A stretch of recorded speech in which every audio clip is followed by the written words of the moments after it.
नमस्कार, मैं अभिषेक राज single phase induction motor में आप सभी का हम स्वागत करते हैं। दोस्तों, इससे पहले हमने थ्री फेज इंडक्शन मोटर पढ़ा और उसमें आप लोगों ने बहुत कुछ सीखने को आपको मिला है, ठीक है।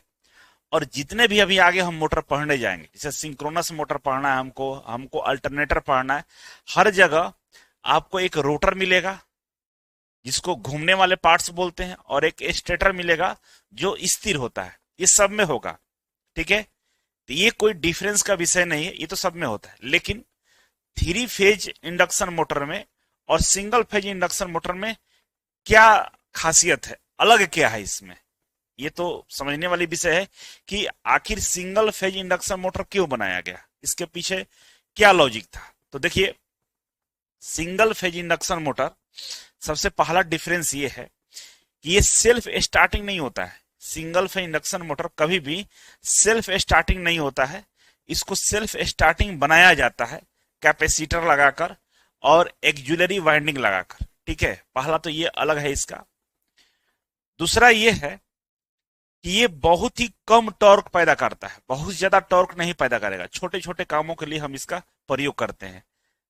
तीसरा ये इसका डिफरेंस है कि थ्री फेज इंडक्शन मोटर चलता है और single phase induction motor single phase पे चलता है, केवल सिंगल फेज पे चलता है।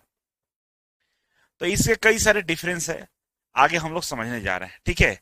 पूरे चैप्टर में हम लोग विभिन्न प्रकार के सिंगल फेज इंडक्शन मोटर के बारे में पढ़ेंगे। कई तरह के होते हैं, एक नहीं कई तरह के सिंगल फेज इंडक्शन मोटर पाए जाते हैं। तो जैसा कि इसका नाम है सिंगल फेज इंडक्शन मोटर, और जहां पे इंडक्शन लगता है उसका मतलब एसी ही होता है, अल्टरनेटिव करंट होता है, ठीक है। तो सिंगल फेज है और इंडक्शन मोटर है, मतलब एसी से चलने वाला ये मोटर है हमारा। और यह छोटा मोटर्स होता है, मतलब छोटा पावर रेटिंग होता है, लगभग 1 HP तक के लिए हम इसका उपयोग में लाते हैं सिंगल फेज इंडक्शन मोटर का, ठीक है। इसके अंदर में जो वाइंडिंग होती है वो दो तरीके की होती है। एक पहला होता है मेन वाइंडिंग, ठीक है ना, इसको हम मेन वाइंडिंग बोलते हैं। और दूसरा वाइंडिंग एक्जुलरी वाइंडिंग होता है, ठीक है ना, जिसको हम स्टार्टिंग वाइंडिंग भी करते हैं। मेन वाइंडिंग से हमारा मोटर को चलाया जाता है। एक्जुलरी वाइंडिंग होती है, चाहे स्टार्टिंग वाइंडिंग होती है, एक केवल मोटर को स्टार्ट करने के लिए उपयोग में लाई जाती है ना। इसके बाद सेंट्रीफ्यूगल एक स्विच होता है, उस स्विच के माध्यम से इस वाइंडिंग के काम को हम खत्म कर लेते हैं जब मोटर हमारा चलना शुरू हो जाता है। केवल और केवल मेन वाइंडिंग के सहारे हमारा मोटर को चलाया जाता है। मतलब मोटर को चलाने के लिए, शुरुआत करने के लिए हम केवल स्टार्टिंग वाइंडिंग का यूज करते हैं, जिसका नाम एक्जुलरी वाइंडिंग भी होता है, ठीक है। तो ये बेसिक चीज था जिसके बारे में आप समझे। अब हम चलते हैं डिटेल्स में, समझते हैं कि इसमें और क्या क्या होता है, ठीक है। तो देखिए, यहाँ पे बेसिक स्ट्रक्चर दिया गया है किसका, सिंगल फेज इंडक्शन मोटर का। ये बेसिक स्ट्रक्चर है। ये बाहर वाला जो पार्ट दिख रहे हैं इसको हम लोग रोटर बोलेंगे। ये रोटर का पार्ट आपको दिखाया जा रहा है जो घूमने का काम करेगा, ठीक है। और ये जो रोटर है ये क्या करता है, घूमने का काम करता है।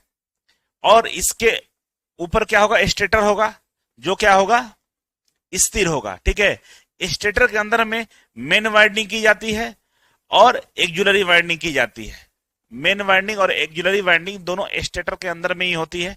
रोटर में किसी तरह का कोई वाइंडिंग नहीं होता है, ठीक है। एक्जुलरी वाइंडिंग में हम लोग इसके सीरीज में एक कैपेसिटर को लगाते हैं। क्यों लगाते हैं, क्योंकि फेज एंगल को चेंज करने के लिए हम लोग कैपेसिटर को लगाते हैं। अभी क्या है ना कि अभी आप धीरे धीरे जैसे हम आगे बढ़ेंगे तो आपको बहुत सारा चीज समझ में आएगा। अभी जो बता रहा है उसको समझते जाइए। एक्जुलरी वाइंडिंग के सीरीज में हम क्या रहते हैं, सी मतलब कैपेसिटर को लगाते हैं, और इसी इसी सीरीज में हम सेंट्रीफ्यूगल स्विच भी लगाते हैं, ठीक है। सेंट्रीफ्यूगल स्विच क्यों लगाते हैं, क्योंकि जब हमारा मोटर घूमना शुरू कर देता है तो इस वाला वाइंडिंग को, जिसको एक्जुलरी वाइंडिंग या स्टार्टिंग वाइंडिंग बोलते हैं, इसका कोई यूज नहीं रहता, ये बिना काम का हो जाता है। तो इसमें जो सप्लाई जाता है सेंट्रीफ्यूगल स्विच के माध्यम से हम सप्लाई को कट ऑफ कर देते हैं, और जो हमारा मोटर है वो केवल मेन वाइंडिंग के सहारे घूमने का काम करता है, ठीक है। तो कौन कौन से इसके मुख्य पार्ट्स होते हैं, मुख्य भाग क्या होते हैं, तो आप अभी यहां समझे होंगे कि इसके मुख्य भाग एक तो हो गया मेन वाइंडिंग, दूसरा एक्जुलरी वाइंडिंग, तीसरा सेंट्रीफ्यूगल स्विच। ये तीनों मुख्य रूप से इस मोटर के इंपॉर्टेंट पार्ट्स होते हैं, भाग होते हैं, जिसको समझना हमें काफी जरूरी है। तो देखिए, पहला भाग होता है स्टेटर, जो स्थिर होता है, जिसमें वाइंडिंग की जाती है, ठीक है ना, केवल स्टेटर में वाइंडिंग की जाती है। और क्या होता है, ये स्थिर होता है। दूसरा होता है रोटर, ये घूमने वाला भाग होता है, आमतौर पर स्क्वायरल केज प्रकार का होता है। जो सिंगल फेज इंडक्शन मोटर होता है इसमें स्क्वायरल केज प्रकार का हम लोग रोटर का इस्तेमाल करते हैं। इसका जो रोटर होता है वो स्क्वायरल केज टाइप का होता है, ठीक है। सेंट्रीफ्यूगल स्विच लगाते हैं, क्यों लगाते हैं भाई? स्टार्टिंग वाइंडिंग को या एक्सिलरी वाइंडिंग को डिस्कनेक्ट करने के लिए। किसके लिए लगाते हैं? डिस्कनेक्ट करने के लिए लगाते हैं, मतलब उसको उसमें जो सप्लाई है, सप्लाई को डिस्कनेक्ट करना या सप्लाई को ऑफ करने के लिए लगाते हैं, ठीक है। ये समझ गए आप? तो चलिए आगे बढ़ते हैं। आगे बढ़ेंगे तो यहाँ पर देखिए वर्किंग प्रिंसिपल दिया गया है कि भाई कैसे काम करता है, ठीक है। तो आप देखेंगे कि सिंगल फेज मोटर की बनावट एक पॉलीफेज मोटर की तरह होती है। बनावट तो दोनों का, सिंगल फेज या थ्री फेज की हम बात करें, दोनों का एक ही जैसा होता है, लेकिन इसमें केवल सिंगल फेज सप्लाई करके हम लोग क्या करते हैं, मोटर को चलाने का काम करते हैं, मतलब सिंगल फेज वाइंडिंग किया जाता है, ठीक है। अब जब मोटर के अंदर में एक ही फेज है, एक ही फेज आ रहा है, तो एक ही फेज का वाइंडिंग होगा। तीन फेज रहेगा तो तीन फेज का वाइंडिंग होगा, ठीक है। कारण ये सेल्फ स्टार्टिंग नहीं होता, ये मोटर जो होता है सेल्फ स्टार्टिंग नहीं होता। ये पूछता है कई बार कि सिंगल फेज इंडक्शन मोटर क्या सेल्फ स्टार्टिंग होता है? बिल्कुल नहीं होता है। इसको सेल्फ स्टार्टिंग बनाया जाता है, ठीक है। इसे सेल्फ स्टार्टिंग क्या करते हैं? बनाया जाता है। सिंगल फेज सप्लाई से उत्पन्न चुंबकीय क्षेत्र स्थिर होता है। कह रहा है कि जो सिंगल फेज हम सप्लाई देते हैं मोटर के अंदर में, उसका जो रिवॉल्विंग मैग्नेटिक फील्ड होता है, घूमता हुआ जो चुंबकीय क्षेत्र होता है, वो स्थिर होता है। मतलब उसमें वो फोर्स, वो बल नहीं होता जो उसको घुमा सके, घुमाने की पावर नहीं होती है, और इसीलिए उसको बोलते हैं कि वो स्थिर होता है, ठीक है। मतलब टॉर्क उतना नहीं लगता है कि वो रोटर को घुमा पाए, ठीक है। तो फिर घूमता कैसा है, तो आगे हम पढ़ेंगे। इसलिए शुरुआती टॉर्क पैदा करने के लिए हमें अतिरिक्त स्टार्टिंग मैकेनिज्म की आवश्यकता होती है। इसीलिए वो घूमता तो नहीं है, लेकिन एक बार जब घुमा दीजिएगा ना तो घूमना शुरू कर देता है। जैसे आपके घरों में जो पंखा लगा है ना, वो सिंगल फेज मोटर है, सिंगल फेज इंडक्शन मोटर से लगा हुआ, क्योंकि आपके घरों में सप्लाई सिंगल फेज की है। कभी कभी आप देखे होंगे पंखा आपका चलता ही नहीं है स्विच ऑन करने पर, तो आप क्या करते हैं, पंखा को उंगली से ऐसे घुमा देते हैं, तो घुमाते तो घूमना शुरू कर देता है। ऐसा क्यों होता है? क्योंकि कैपेसिटर में कुछ प्रॉब्लम हो जाती है। आपके जो पंखे में कैपेसिटर लगा हुआ है, वो क्या करता है कि कैपेसिटर कहाँ लगा रहता है? एक ज्वेलरी वाइंडिंग में लगा रहता है ना, स्टार्टिंग वाइंडिंग में लगा रहता है, मेन वाइंडिंग में नहीं होता है। तो कैपेसिटर जब खराब होता है तो आपका एक्सिलरी वाइंडिंग काम नहीं करता है, मेन वाइंडिंग में केवल सप्लाई जाती है। और मेन वाइंडिंग में क्या होता है कि रिजल्टेंट जो टॉर्क होता है वो पैदा नहीं होता है जो उसको घुमा पाए। अगर आप उंगली से पंखा को घुमा देते हैं तो पंखा का रोटर ऐसे घूमना शुरू हो जाता है, और जब रोटर घूमना शुरू हो जाता है उसके ऊपर में जो हमारा मेन वाइंडिंग का फोर्स है, टॉर्क है, वो लगना शुरू हो जाता है, तो हमारा पंखा घूमना शुरू हो जाता है, ठीक है। इसीलिए शुरुआत में केवल टॉर्क पैदा करने के लिए हम क्या करते हैं, एक अतिरिक्त वाइंडिंग लगाते हैं, जिसको स्टार्टिंग वाइंडिंग या एक्सिलरी वाइंडिंग बोलते हैं। अगर आप हाथ से ही ऐसे घुमा दीजिएगा तो भी पंखा घूमेगा, आपको कैपेसिटर का जरूरत ही नहीं पड़ेगा, क्योंकि कैपेसिटर हमेशा काम नहीं करता है। अगर आप हाथ से ही घुमा दिए तो घूमेगा, बंद कर दिया फिर बंद हो जाएगा। तो वही काम कराने के लिए हमें, मतलब सेल्फ स्टार्ट बनाने के लिए, हाथ से घुमाने का मतलब सेल्फ स्टार्ट नहीं है, हम बार बार हाथ से थोड़े घुमाएंगे, तो उस बार बार हाथ से ना घुमाना पड़े, सेल्फ स्टार्टिंग वाला मैकेनिज्म को लाते हैं, अपने आप स्टार्ट हो जाए। इसके लिए हम लोग क्या करते हैं, कैपेसिटर लगाते हैं, एक्सिलरी वाइंडिंग करते हैं, ठीक है। कह रहा है कि single phase induction motor double revolving field सिद्धांत पर काम करता है। क्या कह रहा है कि सिंगल फेज इंडक्शन जो मोटर है वो डबल रिवॉल्विंग फील्ड पे काम करता है। आइए हम लोग समझते हैं अब कि डबल रिवॉल्विंग फील्ड थ्योरी क्या होता है। यही थ्योरी के बेस पे हमारा सिंगल फेज इंडक्शन मोटर काम करता है, और काफी इंपॉर्टेंट है। पूरे सिंगल फेज इंडक्शन मोटर जितना भी टाइप पढ़िएगा सब इसी सिद्धांत पे कार्य करता है, ठीक है। तो आप यहाँ फिगर में देखेंगे कि देखिए एक सिंगल फेज वाइंडिंग किया हुआ है, ये सिंगल फेज है, ठीक है। एक ही फेज यहाँ पर सप्लाई हो रहा होगा, ठीक है। तो एक तो मेन वाइंडिंग यहाँ किया हुआ, एक मेन वाइंडिंग यहाँ किया हुआ। इसके वजह से यहाँ पे साउथ और नॉर्थ पोल बन रहा होगा, इसके वजह से यहाँ पे साउथ पोल और नॉर्थ पोल बन रहा होगा, ठीक है। इसका अपना चुंबकीय क्षेत्र होगा, इसका अपना चुंबकीय क्षेत्र होगा। इस बात को आप मानते हैं, ठीक है। अगर मानते हैं तो कह रहा है कि इस सिद्धांत के अनुसार एक स्थिर चुंबकीय क्षेत्र को दो बराबर और विपरीत दिशा में घूमने वाले क्षेत्र में विभाजित किया जाता है। हमने क्या किया कि अगर हम केवल एक ऊपर मेन वाइंडिंग केवल एक रखते ऊपर की तरफ, तो होता क्या हमारा यहाँ पे एक ही चुंबकीय क्षेत्र बनता पूरे इस स्टेटर के अंदर में। तो हमने क्या किया कि एक ही तार को कुछ इस तरह से अरेंजमेंट किया कि यहाँ पे दो तरह के चुंबकीय फील्ड पैदा हो गए, जिसको रोटेटिंग मैग्नेटिक फील्ड बोलते हैं ना। तो दो हो गए, एक तो ये हुआ और एक नीचे ये दूसरा हो गया रोटेटिंग मैग्नेटिक फील्ड। और दोनों को इस तरह से हमने डिजाइन किया कि दोनों का जो घूमने की दिशा है विपरीत दिशा में हो जाए। मान लीजिए क्लॉकवाइज में घूम रहा है तो ये हमारा एंटी क्लॉकवाइज में घूमेगा। आप देख सकते हैं यहाँ पे ये दोनों फील्ड को हम यहाँ पर लेकर आए तो आप देखिएगा कि इधर वाला जो घूम रहा है ये क्लॉकवाइज में है और इधर वाला हमारा एंटी क्लॉकवाइज में घूम रहा है। ठीक है, इसके वजह से क्या होता है कि दोनों में जो फोर्स है वो नीचे की तरफ इधर लग रहा है। ठीक है, अब नीचे की तरफ दोनों में फोर्स लगने की वजह से एक रिजल्टेंट फोर्स क्रिएट होगा, टॉर्क क्रिएट होगा, जो इसको इस रोटर को घुमाने का काम करेगा। इसमें जो रोटर रखेंगे हम वो एक ही दिशा में घूमना शुरू कर देगा। और ये जो हमने कारनामा किया है इसी कारनामे को हम लोग बोलते हैं डबल रिवॉल्विंग फील्ड थ्योरी। ठीक है, और इसके सहायता के लिए हम लोग एक्जुलरी वाइंडिंग या स्टार्टिंग वाइंडिंग का भी इस्तेमाल करते हैं। ठीक है ना, एक एक्जुलरी और स्टार्टिंग वाइंडिंग भी हम लोग करते हैं और इसी एक्जुलरी या स्टार्टिंग वाइंडिंग के साथ में हम कैपेसिटर भी लगाते हैं और सेंट्रीफ्यूगल स्विच भी लगाते हैं। क्योंकि ये जो डबल रिवॉल्विंग हमारा फील्ड बन रहा है, मैग्नेटिक फील्ड बन रहा है, इसमें इसका भी हाथ होता है। क्योंकि यही एक्जुलरी वाइंडिंग और कैपेसिटर क्या करता है कि फेज एंगल को, मतलब जो एक्जुलरी वाइंडिंग है और मेन वाइंडिंग के बीच में जो डिफरेंस होता है 90 डिग्री का पैदा कर देता है। और 90 डिग्री का पैदा करने की वजह से यहाँ पे जो टॉर्क का डायरेक्शन होता है, एक रिजल्टेंट टॉर्क की डायरेक्शन एक दिशा में हो जाता है और मोटर हमारा घूमना शुरू कर देता है ना। तो मोटर को एक रिजल्टेंट टॉर्क देने के लिए हम ये सारे काम करते हैं। आपको समझ में आ रहा होगा किस तरह से चीजों को किया गया है, बस इतना समझ लीजिएगा। और आप एनिमेशन देख के आपको समझ में आ रहा होगा कि एनिमेशन में कुछ इस तरह से अरेंजमेंट किया जा रहा है कि दोनों फील्ड, पहला फील्ड और दूसरा फील्ड, तो डबल फील्ड हो गया, डबल फील्ड दोनों मिलकर देखिए 1 + 1 2 हो गया, दोनों को ऐड हो रहा है। ऐड का मतलब एक दिशा में हमारा टॉर्क काम करना शुरू कर दिया है।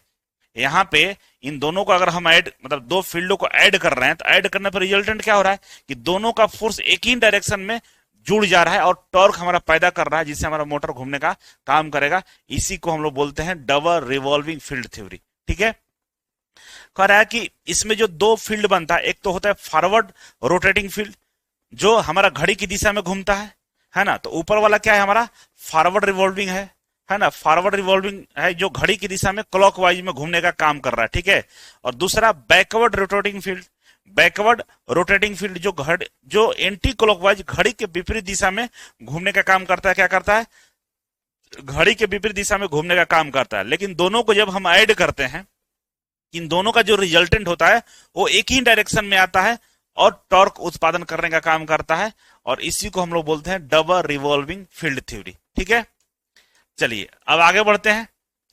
तो आगे बढ़ेंगे तो कह रहा है कि जो सिंगल फेज इंडक्शन मोटर होता है वो सेल्फ स्टार्टिंग नहीं होता है, लेकिन इसको सेल्फ स्टार्टिंग बनाया जाता है। और सेल्फ स्टार्टिंग कैसे बनता है, तो इसके लिए कई तरह के जुगाड़ हम इस्तेमाल करते हैं। तो पहला जुगाड़ है स्प्लिट फेज, जिसको हम रेजिस्टेंस स्टार्ट भी बोलते हैं। स्प्लिट फेज मोटर होता है, कैपेसिटर स्टार्ट मोटर होता है, कैपेसिटर स्टार्ट और कैपेसिटर रन मोटर होता है, परमानेंट स्प्लिट कैपेसिटर होता है, और हमारा शेडेड पोल मोटर होता है। ये सारे अलग अलग जुगाड़ लगाकर हम कई तरह के मोटर का निर्माण करते हैं। ये 5 तरह के मोटर आपको स्क्रीन पे दिखाई दे रहा होगा। ये मोटर सेल्फ स्टार्टेड है, लेकिन ये जुगाड़ के सिस्टम से स्टार्ट किया गया है। ठीक है ना, तो आइए हम लोग समझते हैं कि सिंगल फेज जो इंडक्शन मोटर होता है इसको सेल्फ स्टार्टिंग बनाने के लिए कौन कौन सी विधियों का इस्तेमाल किया जाता है। कह रहा है कि सिंगल फेज इंडक्शन मोटर प्रकृति रूप से सेल्फ स्टार्टिंग नहीं होता है, क्योंकि इसका चुंबकीय क्षेत्र घूमने वाला नहीं होता है, बल्कि परावर्ती अल्टरनेटिंग होता है। इसे सेल्फ स्टार्टिंग बनाने के लिए हम लोग क्या करते हैं, इन विधियों का प्रयोग करते हैं। तो पहला विधि है स्प्लिट फेज, या इसका नाम रेजिस्टेंस स्टार्ट है। चलिए इसी के साथ हम शुरुआत करने जा रहे हैं। तो आइए पहला हम देखने जा रहे हैं कि हमारा स्प्लिट फेज या रेजिस्टेंस स्टार्ट मोटर क्या होता है। ठीक है, तो यहां पर देखिए स्प्लिट फेज का मतलब होता है कि फेज को स्प्लिट करना, तोड़ देना। ठीक है ना, क्या करा कि स्टार्टर में स्प्लिट फेज मतलब फेज को 2 भागों में तोड़ देना, है ना। तो आप यहां पे देखिएगा कि ये मेन वाइंडिंग है, ठीक है, यहां से हम सप्लाई दे रहे हैं, ये सिंगल फेज सप्लाई, यहाँ सप्लाई आ रहा है। तो देखिए एक ई वाला तार यहाँ पे आया, करंट हमारा यहाँ के बाद इधर भी गया और इधर भी गया, मतलब फेज को दो भागों में बांट दिया। इसी को स्प्लिट फेज बोलेंगे, है ना। तो मेन वाइंडिंग में गया और ये एक जुलरी वाइंडिंग है, स्टार्टिंग वाइंडिंग में अंदर गया, ठीक है। और यहाँ पे हमारा सेंट्रीफ्यूगल स्विच है। तो आइए जो लिखा हुआ उसी के सहारे हम आगे बढ़ते हैं। तो क्या बोला है कि स्टेटर में दो वाइंडिंग होती है, किसमें, स्प्लिट फेज वाले में स्टेटर में दो वाइंडिंग होती है। कौन कौन, तो एक पहला मेन वाइंडिंग होता है जो मोटा तार का होता है, जिसका प्रतिरोध कम होता है। तार मोटा रहेगा तो प्रतिरोध कम होगा, ठीक है। तो मेन वाइंडिंग मोटे तार की होती है। और एक्जुलरी वाइंडिंग, जिसको हम लोग स्टार्टिंग वाइंडिंग भी बोलते हैं, इसको एक्जुलरी वाइंडिंग और स्टार्टिंग वाइंडिंग दोनों बोलते हैं। करके पतला तार होता है और इसका प्रतिरोध ज्यादा होता है। ये तार इसका क्या होता है, पतला होता है, प्रतिरोध इसका ज्यादा होता है। करके दोनों वाइंडिंग के बीच में 30 से 40 डिग्री का फेज अंतर बनता है, जिससे रोटेटिंग मैग्नेटिक फील्ड उत्पन्न होता है। करा कि हम स्प्लिट फेज लगा देते हैं तो फायदा क्या होता है हमारा, कि इन दोनों के बीच में 30 से 40 डिग्री हमारा क्या होता है, फेज डिफरेंस पैदा हो जाता है। 30 से 40 डिग्री हमारा फेज डिफरेंस पैदा होता है। इसके वजह से रोटेटिंग मैग्नेटिक फील्ड उत्पन्न हो जाता है। इसके वजह से जो हमारा फील्ड पैदा होता है और रोटेटिंग मैग्नेटिक फील्ड पैदा होता है, जो मोटर के जो रोटर है उसको घुमाने का काम कर देता है, ठीक है ना। तो एक जुलरी वाइंडिंग की वजह से हमारा एक रोटेटिंग मैग्नेटिक फील्ड बन जाता है, जो इस रोटर को घुमाने का काम करता है। अगर एक जुलरी वाइंडिंग या स्टार्टिंग वाइंडिंग नहीं करेंगे तो ये ऐसा नहीं होगा, फिर हमारा जेम कहते हैं ये खड़ा रहेगा, ठीक है। कह रहा है कि सेंट्रीफ्यूगल स्विच मोटर को 75 से 80% स्पीड तक पहुंचने पर एक्जुलरी वाइंडिंग को डिस्कनेक्ट कर देता है। क्या बोल रहा है कि जब ये मोटर 75 से 80% अपना स्पीड पकड़ लेगा, है ना, 75 से 80% स्पीड अपना पकड़ लेगा, तो ये सेंट्रीफ्यूगल जो स्विच है ये क्या करेगा, सर्किट को ब्रेक कर देगा। सर्किट ब्रेक होगा तो जो इधर करंट आ रहा था ये खत्म हो जाएगा, इधर करंट नहीं आएगा। सर्किट जो डिस्कनेक्ट कर दिया तो केवल और केवल जो सप्लाई है मेन वाइंडिंग में जाएगा और मेन वाइंडिंग के सहारे ये मोटर घूमने का काम करेगा, ठीक है। कह रहा है कि छोटे पंखे, वॉशिंग मशीन और ड्रिल मशीन इत्यादि में इसका उपयोग किया जाता है। छोटा पंखा में, वॉशिंग मशीन में, ड्रिल मशीन में हम इसका क्या करते हैं, उपयोग करते हैं, ठीक है। चलिए अब आगे बढ़ते हैं। तो यहाँ पे बोल रहा है कि मेन वाइंडिंग में क्या होता है, कम प्रतिरोध होता है, उच्च इंडक्टेंस होता है, मतलब करंट वोल्टेज से 20 डिग्री पीछे चलता है। मेन वाइंडिंग की कहानी बता रहा है कि प्रतिरोध कम होता है, उच्च इंडक्टेंस होता है। इंडक्टेंस मतलब जहां पे करंट का फ्लो जाने के लिए सुविधा हो, कोई रुकावट ना हो, उसको इंडक्टेंस बोलते हैं। तो कह रहा है कि प्रतिरोध कम होगा तो इंडक्टेंस क्या होगा, ज्यादा होगा। और इस वजह से करंट और वोल्टेज से, जो करंट है हमारा, वोल्टेज से 20 से 30 डिग्री क्या चलता है, पीछे चलता है, लैग करता है। करंट वोल्टेज से 20 से 30 डिग्री पीछे चलता है, करंट लैग कर रहा है यहाँ पे, ठीक है। अब एक्जुलरी वाइंडिंग के बारे में बता रहा है कि उच्च प्रतिरोध होता है तो इंडक्टेंस हमारा कम हो जाएगा। उच्च प्रतिरोध का मतलब रेजिस्टेंस ज्यादा है तो हमारा इलेक्ट्रॉन का फ्लो कम होगा, कम इंडक्टेंस होगा। तो करंट जो होता है वोल्टेज के साथ साथ लगभग फेज में चलता है। 10 से 15 डिग्री का लग रहा था, जो ज्यादा नहीं है, लगभग ठीक है, ठीक है ना। तो एक्जुलरी वाइंडिंग में इंडक्टेंस कम होने की वजह से, प्रतिरोध ज्यादा होने की वजह से हमारा करंट जो है वोल्टेज के लगभग साथ होता है, मतलब 10 से 15 डिग्री लैग करके चलता है। परिणाम क्या होता है कि दोनों वाइंडिंग्स के करंट के बीच में 30 से 40 डिग्री का फेज अंतर बन जाता है। अब दोनों के बीच में 30 से 40 डिग्री का फेज अंतर हमारा बन जाता है। इस वजह, ये पहला फेज हो गया, ठीक है। मेन वाइंडिंग है तो एक्जुलरी वाइंडिंग का कुछ फेज इस तरह से हो जाता है। उससे होगा क्या कि फेज डिफरेंस हो गया, और फेज डिफरेंस की वजह से दोनों का मैग्नेटिक फील्ड अलग अलग बनेगा, और दोनों का मैग्नेटिक फील्ड जब एक दूसरे को कोइंसाइड करेगा, ऐड करेगा, तो एक रिजल्टेंट टॉर्क पैदा होगा जो रोटर को घुमाने का काम करेगा, ठीक है। कह रहा है कि स्प्लिट फेज इंडक्शन मोटर का पावर फैक्टर आमतौर पर 0.3 से 0.4 के बीच में होता है, ठीक है। स्प्लिट फेज मोटर को 1/8 HP से लेकर 3/4 HP तक के व्यवहारिक है। क्या कह रहा है कि स्प्लिट फेज जो मोटर होता है 1/8 HP, समझिए 1 HP से भी कम, 1/8 HP और 3/4 HP तक ही हम लोग इस्तेमाल करते हैं, इससे ज्यादा का इस्तेमाल नहीं करते हैं। मतलब बहुत छोटे छोटे मोटर के रूप में हम इसका इस्तेमाल करते हैं, ठीक है। अब दूसरा आता है हमारा कैपेसिटर स्टार्ट मोटर। क्या नाम है इसका, कैपेसिटर स्टार्ट मोटर। इस मोटर में एक कैपेसिटर लगा होगा, ठीक है ना, एक कैपेसिटर लगा होगा, और जैसे जब हम सप्लाई देंगे तो कैपेसिटर क्या करेगा कि फेज डिफरेंस पैदा कर देगा। कितने का? 90 डिग्री का ये फेज डिफरेंस हमारा पैदा कर देगा। और 90 डिग्री के फेज डिफरेंस पैदा करने की वजह से यहाँ पे इसका जो रोटर है, ये रोटर घूमने का काम करेगा, क्योंकि रिजल्टेंट टॉर्क हमारा बढ़िया मिलेगा। ठीक है ना? सिंगल फेज रहेगा तो क्या होगा भाई कि फेज डिफरेंस नहीं रहता है। नहीं रहने की वजह से जो रिजल्टेंट मैग्नेटिक फील्ड होता है वो नहीं बन पाता है, तो मोटर नहीं घूमता है। लेकिन कैपेसिटर जब हम लगा देते हैं तो ये क्या करता है, करंट और वोल्टेज में फेज डिफरेंस कर देता है। कितने का? 90 डिग्री का कर देगा। कितना कर देगा? 90 डिग्री का। और 90 डिग्री के करने की वजह से यहाँ पर जो रोटेटिंग टॉर्क है वो हमें मिलना शुरू हो जाता है और मोटर घूमना शुरू कर देता है। इसीलिए पंखा में कैपेसिटर अगर खराब हो जाता है तो पंखा चलता नहीं है, अगर कैपेसिटर स्टार्ट मोटर होगा तब। ठीक है? तो उसको चलाने के लिए कैपेसिटर को हमको ठीक करना पड़ता है। सही है? आइए समझते हैं इसको। कह रहा कि एक्जुलरी वाइंडिंग के साथ साथ एक कैपेसिटर श्रेणी क्रम में जोड़ा जाता है। कह रहा कि जो कैपेसिटर है श्रेणी क्रम में होता है। किसके श्रेणी क्रम में? एक्जुलरी वाइंडिंग के, या हम कह सकते हैं स्टार्टिंग वाइंडिंग के श्रेणी क्रम में, सीरीज में हम कैपेसिटर को जोड़ते हैं। कह रहा कैपेसिटर 90 डिग्री का फेज शिफ्ट पैदा करता है, जिससे हाई स्टार्टिंग टॉर्क मिलता है हमें। कह रहा कि 90 डिग्री का फेज शिफ्ट पैदा करता है कैपेसिटर, और जिसके वजह से हाई स्टार्टिंग टॉर्क हमें मिलता है। सेंट्रीफ्यूगल स्विच मोटर की गति बढ़ने पर कैपेसिटर को सर्किट से हटा देता है। जब मोटर अपना स्पीड पकड़ लेता है, कितना स्पीड? 75 से 80% अगर अपना स्पीड पकड़ लेता है, तो यहाँ के इसमें अंदर में एक सेंट्रीफ्यूगल स्विच होता है जो क्या करता है, कैपेसिटर को डिस्कनेक्ट कर देता है। आप देखेंगे कनेक्शन, तो कनेक्शन कुछ इस तरह से किया गया है कि बाद में हम कैपेसिटर को डिस्कनेक्ट भी कर देंगे तो मोटर हमारा चलते रहेगा। ठीक है? इस मोटर के स्टार्टिंग वाइंडिंग के सीरीज में अब केंद्रीय स्विच और एक कैपेसिटर 60 से लेकर 120 माइक्रोफैराडे लगा होता है। क्या हो रहा है कि इस मोटर के स्टार्टिंग वाइंडिंग में के सीरीज में एक अप केंद्रीय स्विच मतलब सेंट्रीफ्यूगल स्विच लगा रहता है, और उसके साथ एक कैपेसिटर भी लगा रहता है। Correct? Compressor, pump, air conditioner इत्यादि में इसका उपयोग किया जाता है। कहां उपयोग करते हैं इसका? तो कंप्रेसर में, पंप में, एयर कंडीशनर में हम लोग इसका उपयोग करते हैं। चलिए ये समझ गए। तो नेक्स्ट आता है हमारे साथ कैपेसिटर स्टार्ट और कैपेसिटर रन मोटर। इससे पहले वाला जो मोटर था कैपेसिटर स्टार्ट था, मतलब मोटर को केवल स्टार्ट करने के लिए हम कैपेसिटर का यूज कर रहे थे। मोटर एक बार स्टार्ट हो गया कैपेसिटर के माध्यम से, तो हम सेंट्रीफ्यूगल स्विच के द्वारा कैपेसिटर के कनेक्शन को काट देते थे, तब भी मोटर हमारा मेन वाइंडिंग के सहारे चल रहा था। लेकिन यहाँ पे ऐसा नहीं है। कैपेसिटर स्टार्ट मोटर है और कैपेसिटर रन है, मतलब कैपेसिटर के सहायता से स्टार्ट भी होगा और आगे भी कैपेसिटर के सहायता से हम इस मोटर को चलाने का काम करेंगे। ठीक है? तो यहाँ पर देखिएगा तो 2 कैपेसिटर लगा हुआ है। एक रनिंग कैपेसिटर है, एक स्टार्टिंग कैपेसिटर है। स्टार्टिंग कैपेसिटर के साथ हमें देखिए सेंट्रीफ्यूगल स्विच लगाया हुआ है। मतलब मोटर को स्टार्ट अगर हमें करना है तो हम क्या करेंगे, स्टार्टिंग कैपेसिटर के माध्यम से हम मोटर को स्टार्ट करेंगे।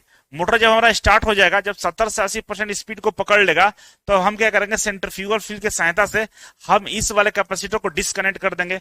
अब हमारा जो मोटर चलेगा वो मेन वाइंडिंग, जो मेन वाइंडिंग है हमारा स्टार्टिंग वाइंडिंग, ये रनिंग वाइंडिंग है, रनिंग वाइंडिंग और ये जो रनिंग कैपेसिटर, इसी दोनों के माध्यम से चलने का काम करेगा।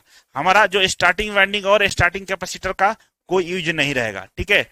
आप देखेंगे तो यहाँ पे 2 कैपेसिटर दिख रहा होगा, एक इधर दिख रहा है, एक इधर दिख रहा है। ये जो कैपेसिटर है तो मान लीजिए स्टार्टिंग कैपेसिटर है ना, जो मोटर को स्टार्टिंग करने के लिए जरूरत है, और ये इधर वाला क्या है, हमारा रनिंग कैपेसिटर है। रनिंग कैपेसिटर है जो मोटर को चलाने का काम करेगा।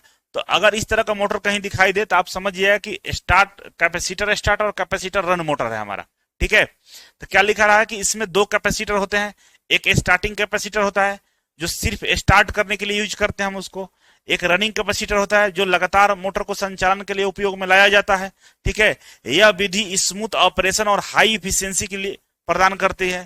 कह रहे कि इस विधि के द्वारा हम स्मूथ ऑपरेशन, मतलब चलाने की जो प्रक्रिया वो आसानी से बहुत स्मूथ करते हैं, आवाज नहीं होता है, और बढ़िया एफिशिएंसी मिलता है, दक्षता हमारी अच्छी मिलती है। इसका उपयोग रेफ्रिजरेटर में, HVAC सिस्टम में हम करते हैं। ठीक है? तो इस तरह से हम लोग कैपेसिटर स्टार्ट और कैपेसिटर रन मोटर के बारे में जानकारी हासिल किया। अब हमारा है चौथा number, permanent split capacitor motor, है ना, परमानेंट स्प्लिट कैपेसिटर मोटर। आइए देखते हैं इसको। तो यहाँ पर देख सकते हैं एक कैपेसिटर लगा हुआ है, एक कैपेसिटर हमारा स्टार्टिंग वाइंडिंग के सीरीज में लगा हुआ है, और ये रनिंग वाइंडिंग जो है हमारा, यही हमारा मोटर को चलाने का काम करेगा। तो आइए वन बाई वन करके देखते हैं। इसमें बोला है कि कैपेसिटर अस्थायी रूप से एक्जुलरी वाइंडिंग के साथ जुड़ा रहता है। कह रहा है कि जो कैपेसिटर होता है ये अस्थायी रूप से एक्जुलरी वाइंडिंग मतलब स्टार्टिंग वाइंडिंग के साथ में जुड़ा रहता है। यह विधि कम शोर और लंबी लाइफ प्रदान करती है, लेकिन स्टार्टिंग टॉर्क कम होता है। कह रहा कि स्टार्टिंग टॉर्क इसका कम होता है। सीलिंग फैन, ब्लोअर इत्यादि में इसका उपयोग किया जाता है। ठीक है।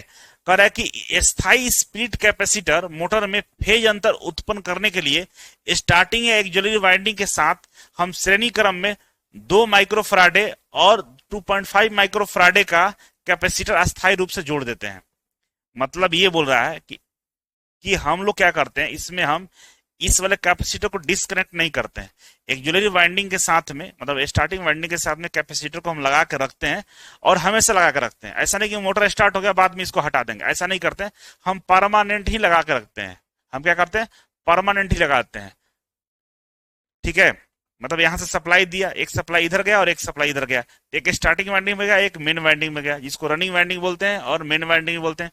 इसको स्टार्टिंग वाइंडिंग या एक्जुलरी वाइंडिंग बोलते हैं। दोनों में गया, फेज को हमने स्प्लिट कर दिया और कैपेसिटर को हमेशा हम सीरीज में लगा, किसे, स्टार्टिंग वाइंडिंग के सीरीज में लगा कर रखते हैं और हमेशा रखते हैं। इससे फायदा ये होता है कि भाई शोर कम होता है, कम आवाज होता है और लाइफ लंबा होता है, बहुत दिनों तक चलता है। ठीक है। सीलिंग फैन और ब्लोअर में हम इसका इस्तेमाल करते हैं। तो चलिए ये भी समझ गए होंगे आप। तो आगे बढ़ते हैं हम। आगे बढ़िएगा तो नेक्स्ट है पांचवा। पांचवा क्या है भाई, shaded pole motor. Shaded pole motor क्या होता है भाई, तो देखिए हम करते क्या है कि जो हमारा मेन पोल होता है, ये मेन पोल है, इसी मेन पोल में एक छोटा सा स्लॉट काटकर एक अलग से रिंग लगा देते हैं, जिसको शेडेड पोल बोलते हैं। ठीक ना, रिंग लगा देते हैं और इसी ये रिंग की वजह से यहां एक और चुंबकीय फील्ड पैदा होता है और रिजल्टेंट में हमारा मोटर घूमने का काम करता है। तो चलिए देखते हैं इसको क्या कर रहा है कि यह एक सिंगल फेज मोटर है जिसे पोल के सिरों पर रिंग लगाकर फेज को विभाजित करके टॉर्क उत्पन्न किया जाता है। ठीक है। अगर हमारा ये साउथ पोल है और ये नॉर्थ पोल है, तो यहाँ पे जो हमारा चुंबकीय बल देखा होगा इस तरह से आ जा रहा होगा, लेकिन होगा क्या, अल्टरनेटिंग करंट की वजह से बार बार चेंज होगा, लेकिन एक टॉर्क नहीं मिलेगा, हमारा रिजल्टेंट टॉर्क नहीं मिलेगा, मोटर घूमेगा नहीं, मोटर ऐसे वाइब्रेट करके रह जाएगा। अगर हमको जो फेज है उसकी स्प्लिट करना है, फेज को विभाजित करना है, मतलब इसका जो चुंबकीय क्षेत्र उसको विभाजित करना है, तो हम क्या करते हैं, इसी पोल को थोड़ा सा कट करके इसमें एक रिंग लगा देते हैं, तांबे की रिंग लगा देते हैं। इस रिंग की वजह से इसके अंदर में करंट पैदा हो जाता है, इसके अंदर में भी एक करंट पैदा होगा। वो करंट क्या करता है, यहाँ चुंबकीय फील्ड पैदा कर देता है। इसके वजह से अब क्या होगा कि एक रिजल्टेंट हमारा रोटेटिंग फोर्स मिलेगा, जिसको टॉर्क बोलते हैं। एक टॉर्क मिलना शुरू होगा और मोटर घूमना शुरू कर देता है। ठीक है। तो कह रहा है कि इस मोटर को स्क्वायरल केज रोटर होता है। इस मोटर में कौन सा रोटर होता है, स्क्वायरल केज रोटर होता है। सैलिएंट पोल पर मेन पोल के अतिरिक्त पोल शू का 1/3 भाग में हम कम रेजिस्टेंट का शॉर्ट सर्किट कॉपर रिंग डाल देते हैं। कह रहा है कि जो हमारा ये पोल है, ये पोल के 1/3 भाग में, ये 1/3 भाग है, 1/3 भाग में हम कॉपर का एक रिंग डाल देते हैं। ठीक है ना, जिसका रेजिस्टेंस कम होता है। इस शॉर्ट सर्किट मोटी कॉपर रिंग को शेडेड रिंग तथा इस शेडेड पोल मोटर कहते हैं। कह रहा है कि ये जो कॉपर का रिंग होता है इसको शेडेड रिंग बोलते हैं और इस वाले पोल को शेडेड पोल बोलते हैं। इसी कारण से इस मोटर का नाम शेडेड पोल मोटर रखा गया है। ठीक है। कह रहा है कि इस प्रकार के फील्ड में एक रोटर रखा जाता है तो वह रोटर अनशेडेड से शेडेड भाग की तरफ घूमता है।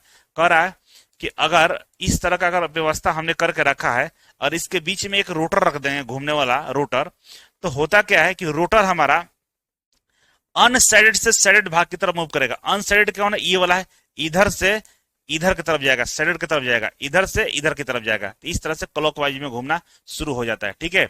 यहाँ पे ये स्टार्टिंग कोर है, ये मेन वाइंडिंग किया हुआ है, ये स्क्वायरल केज हमारा क्या है, रोटर है। ठीक है। ये साइडेड पोल है, ये वाला, इसको साइडेड पोल बोल रहा है और ये इस साइडेड पोल पर वाइंडिंग जो है वो एक्जुलरी वाइंडिंग है। ठीक है। चलिए ये भी समझ गए होंगे कि साइडेड पोल मोटर क्या होता है, समझ में आ गया होगा।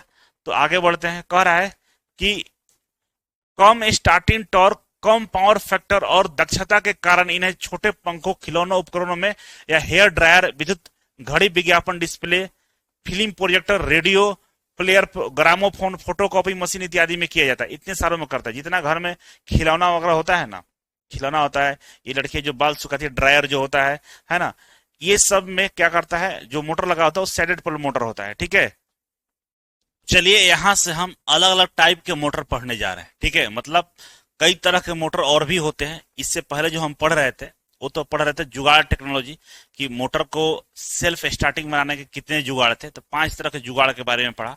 लास्ट वाला सेडेड पोल मोटर था। इसमें भी हम लोग छोटा सा रिंग लगाकर क्या कर रहे थे, मोटर को सेल्फ स्टार्टिंग बना रहे थे। ठीक है, लेकिन अब हम पढ़ने जा रहे हैं कई तरह के हमारे जो सिंगल फेज मोटर होते हैं उनके नाम होते हैं। जैसे पहला ये है यूनिवर्सल मोटर, जिसको एसी सीरीज मोटर भी बोला जाता है। एसी सीरीज क्यों बोला जाता है, इसके पीछे भी एक कारण है, क्योंकि इसकी जो फील्ड वाइंडिंग होती है और आर्मेचर वाइंडिंग दोनों को सीरीज में जोड़ा जाता है। इस वजह से इस मोटर का नाम होता है यूनिवर्सल एसी सीरीज मोटर। ठीक है, तो आइए समझते हैं। कह रहा है कि यूनिवर्सल मोटर एक विशेष प्रकार का विद्युत मोटर है जो एसी और डीसी दोनों पे काम करता है। सबसे नाम ही यूनिवर्सल का मतलब हुआ कि ये एसी और डीसी दोनों पर काम कर जाएगा। ठीक है, इसका जो नाम है एसी सीरीज मोटर नाम है। रीजन क्या है कि फील्ड वाइंडिंग और आर्मेचर की वाइंडिंग दोनों श्रेणी क्रम में रहता है ना। फील्ड वाइंडिंग और आर्मेचर वाइंडिंग, फील्ड वाइंडिंग मतलब जो स्टेटर के अंदर वाइंडिंग होती है उसको फील्ड वाइंडिंग बोलते हैं, और आर्मेचर वाइंडिंग का मतलब जो रोटर में वाइंडिंग होता है उसको आर्मेचर वाइंडिंग बोलते हैं। ठीक है, या रोटर वाइंडिंग बोलते हैं। तो ये दोनों आपस में सीरीज में जुड़े रहते हैं। ठीक है, कह रहा कि मेन पार्ट्स क्या आता है, आर्मेचर घूमने वाला भाग होता है, फील्ड वाइंडिंग स्थिर भाग होता है, कम्यूटेटर और ब्रश दिशा में परिवर्तन के लिए हम इसका इस्तेमाल करते हैं। अब कम्यूटेटर क्यों लगाते हैं, क्योंकि डीसी पे भी काम करता है और एसी पे भी काम करता है, इसलिए इसके अंदर में कम्यूटेटर भी लगा रहता है। ठीक है, और इसका फिगर आप देखेंगे ध्यान से, तो देखिए सारा स्टार्टर वाइंडिंग और रोटर दे दिया हुआ, शाफ्ट दे, मतलब फिगर क्या है 2D है तो बहुत ज्यादा चीज दिखेगा नहीं अंदर तक, लेकिन कुछ इसी तरह से दिखता है। आइए आगे बढ़ते हैं। कह रहा है कि जब एसी सप्लाई दी जाती है, तो फील्ड और आर्मेचर दोनों में करंट की दिशा एक साथ बदलती है। जब हम लोग सप्लाई देते हैं तो फील्ड और आर्मेचर दोनों में करंट की दिशा एक साथ बदलती है। इससे टॉर्क की दिशा समान रहती है। अब एक ही दिशा में दोनों में करंट एक साथ दिशा बदलता है तो टॉर्क की दिशा समान रहती है। यही कारण है कि एसी और डीसी दोनों पे ये काम करता है। ठीक है, एक साथ दोनों का दिशा चेंज होता है, इसकी वजह से टॉर्क की जो दिशा होती है वो समान होती है, और इसी कारण से एसी और डीसी दोनों पर काम करता है। कह रहा है कि यूनिवर्सल मोटर में स्पीड बहुत अधिक होता है। इस मोटर का रोटर डीसी मोटर के आर्मेचर जैसा होता है।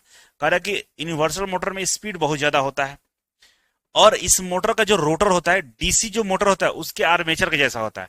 डीसी मोटर का जो रोटर होता है उसको आर्मेचर बोलते हैं। ठीक है, तो जो एसी मोटर है उसका जो रोटर होता है वो डीसी मोटर के आर्मेचर जैसा दिखता है। ठीक है, फील्ड तथा आर्मेचर कोर सिलिकॉन स्टील की लेमिनेटेड पत्तियों द्वारा बनाई जाती है। कह रहा है कि फील्ड और आर्मेचर मतलब स्टेटर के अंदर में जो वाइंडिंग होती है, जो हमारा वहां पर स्लॉट्स काटा होता है, और आर्मेचर जो होता है या रोटर कह लीजिए, उसका जो कोर है वो सिलिकॉन स्टील के लेमिनेटेड पत्तियों से बनाई जाती है। ठीक है, आर्मेचर वाइंडिंग में लेपटों की संख्या बढ़ाई जाती है जिससे मोटर का टॉर्क तथा पावर फैक्टर सुधर सके। कह रहा कि जो आर्मेचर वाइंडिंग होगा, आर्मेचर मतलब रोटर की जो वाइंडिंग होगा उसमें टर्न की संख्या, नंबर ऑफ टर्न की संख्या बढ़ा दी जाती है जिससे मोटर का टॉर्क तथा पावर फैक्टर सुधर सकता है। ठीक है, कह रहा कि आर्मेचर वाइंडिंग के श्रेणी क्रम में कंपनसेटिंग वाइंडिंग फील्ड में स्थापित की जाती है। इससे प्रयोग से आर्मेचर रिएक्शन का प्रभाव का निराकृत